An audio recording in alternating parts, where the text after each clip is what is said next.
Hey guys, there I see. Yeah, I'm going to try a slightly different camera angle. I'm going to be starting with chapter 4, and I'll read through the first two sections, maybe three.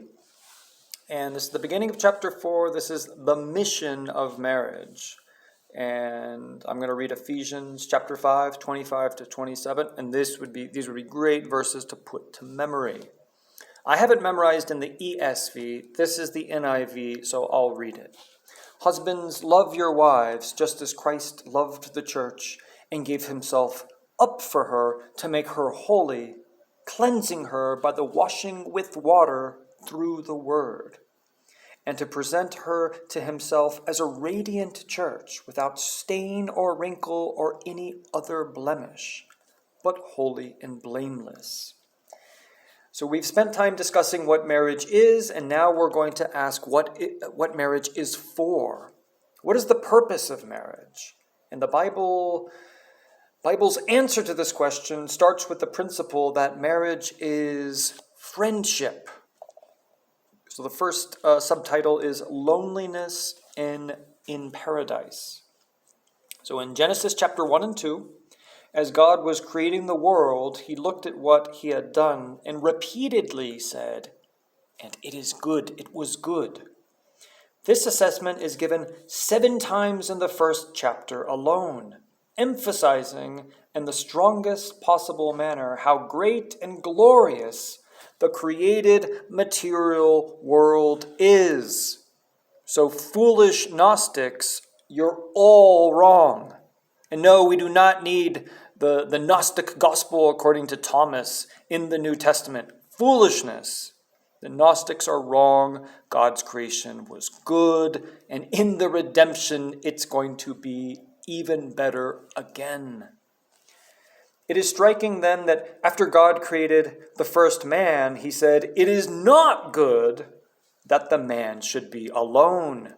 Genesis 2:18.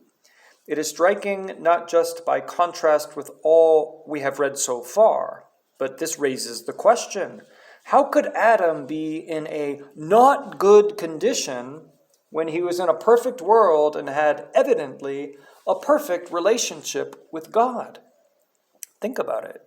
You're alone, but you're in a type of paradise, just a beautiful garden paradise. I first think of Roatan. Maybe Kauai, but I think of Crimea, I think of Roatan. But hey, not good. Why? Because you're alone. Think about the Trinity. Think about relationship.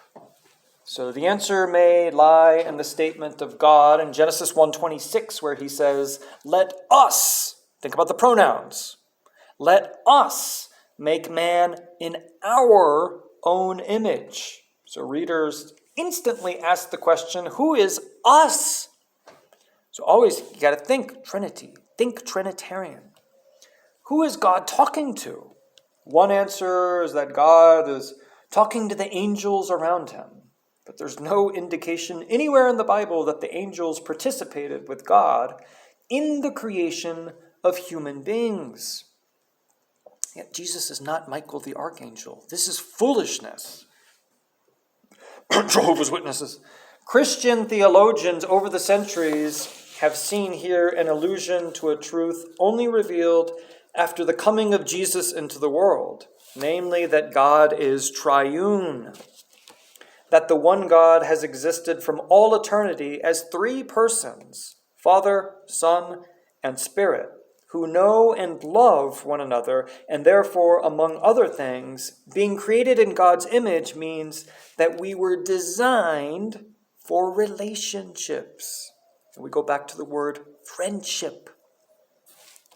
So here's Adam, created by God, in the image of God, and put into the Garden of Paradise, and yet his aloneness is not good.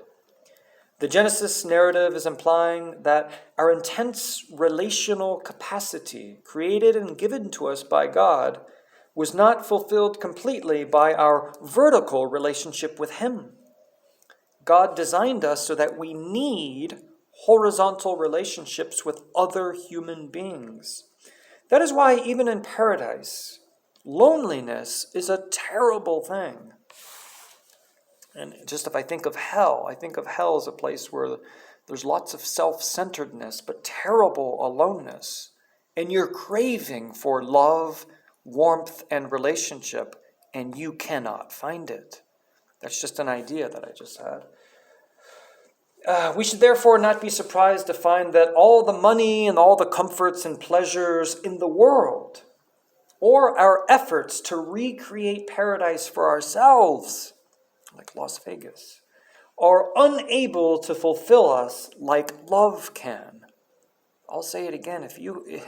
If you're in the kingdom, if you have the Holy Spirit, you can live in what the newspaper calls the most horrible place on earth. And you'll be in utter joy because you have the Holy Spirit. This is confirmation of our intuition that family and relationships are a greater blessing and provide greater satisfaction than anything money can buy. This is a true statement, although during family reunions things can get awkward, but this is a true statement. In response to being alone, God created what the text calls, and I don't speak Hebrew, but ezer, a word that means a helper companion, or I think of a suitable helper, a friend. When the man sees the woman, he responds poetically. He says, "At last, like God, at last you've given me." Eve, he says, "This is bone of my bone and flesh of my flesh." Some have proposed that he's saying, meeting you, Eve, or my spouse, my wife, fills a void in me. Remember, the two become one. This mystery is profound.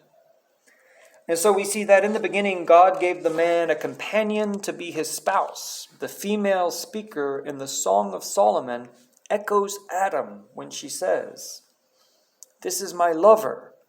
This is my friend." So back to relationships, friendship, Trinity. So the next subtitle is The Character of Friendship. But I'll probably finish off with this because I'm kind of doing more little commentary than I should. So what is friendship? The Bible, and particularly the book of Proverbs, spends much time describing and defining it. Friendship. One of the prime qualities of a friend is constancy. Friends love at all times, and especially during adversity. The counterfeit friend is a fair weather friend who comes over when you're successful, but goes away if prosperity, status, or influence wanes. Does this make you think of someone or of some people? Yeah, I'll be quiet. True friends stick closer than a brother. They are always there for you. Another of the essential characteristics of friendship is transparency and candor, which is like open honesty, being honest. Real friends encourage and affectionately affirm one another. Yet real friends also offer bracing critiques. Faithful are the wounds of a friend. Like a surgeon, friends cut you in order to heal you. Friends become wiser together through a healthy clash of viewpoints. As iron sharpens iron, so friend sharpens friend. There are two features of real friendship. There's constancy and transparency. Real friends always let you in, and they never let you down. A writer once described a relationship that united these two things. She spoke of the inexpressible comfort of feeling safe with a person, having neither to weigh thoughts nor measure words, but pouring them all right out just as they are, chaff and grain together, certain that a faithful hand will take and sift them. Keep what is worth keeping, and then with the breath of kindness, blow the rest away. Incredible. I mean, this is poetic, but it's very true. And it's just reading this makes me think of my real friends. You don't have to have a lot. You just have to have a couple, 2 or 3. Real friends. not fair weather friends. However, there's a third quality to friendship, and it's not as easy to put into a single word. The right word literally is sympathy, from the root sympathos. Pathos means passion. Sim means common passion. There's different ways you could think about this word. Passion meaning suffering, and compassion, suffering with the other person, feeling with them. I think we call this empathy. This is an incredible word. So we call this common passion. And this means that friendships are discovered more than they are created at will. They arise between people who discover that they have common interests in and longings for the same thing. Ralph Waldo Emerson, he was the mentor and teacher of Henry David Thoreau, the American transcendentalists, and C.S. Lewis each wrote well-known essays about a common vision that can unite people of very different temperaments. Lewis insisted that the essence of friendship is the explanation, oh, wow, you too? You like that too? While erotic love can be depicted as two people looking at one another, friendship can be depicted as two people standing side by side, looking at the same object and being stirred and entranced by it together. Lewis speaks of this secret thread that runs through all the movies and all the books, art, music, and pastimes, ideas and scenery that most deeply move us. This is very true. My wife loves mountains and books. I love mountains and books. We have this secret thread. When we meet another person who shares this thread with us, there is the potential for a real friendship, if nurtured with transparency and constancy. You have to put work into friendship, time and suffering, good suffering. The paradox is that friendship cannot be merely about itself. It must be about something else, something that both friends are committed to and passionate about besides one another. This is very true. This is the secret thread. Friendship arises when two or more discover that they have in common some insight or interest. Emerson said, do you love me? What this means is, do you see the same truth? Or at least, do you care about the same truth? The man who agrees with us that some question little regarded by others is of great importance can be our friend. That is why those pathetic people who simply, I want friends, can never make any. The very condition of having friends is that we want something else besides friends. This is a wonderful secret right now, where the truthful answer to the question, do you see the same truth, would be, I don't care about the truth. I only want you to be my friend.